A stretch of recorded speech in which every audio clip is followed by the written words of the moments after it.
just wear safety glasses and roll up your sleeve so that it doesn't get caught.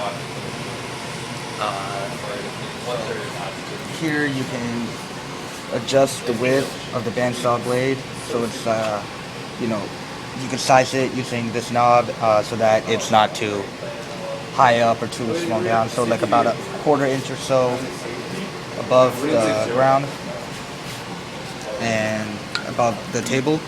And there's a little line here, and you want to line up your line with this line, just follow it across the blade. So if you were to come over my shoulder, if you were to run, you press the big button, turn it on, and just push the blade, push it right through the blade.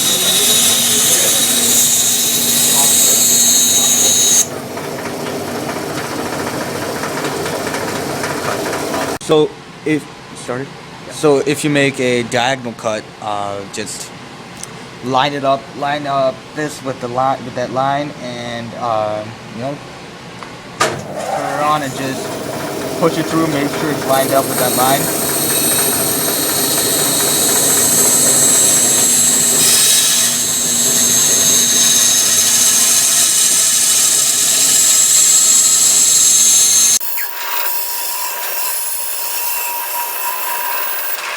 Making a parallel cut that's pretty close to the edge like this. Grab one of these square things that pretty much what these things do is that they line up your cut so it makes it square. So just line it up like this. Do this.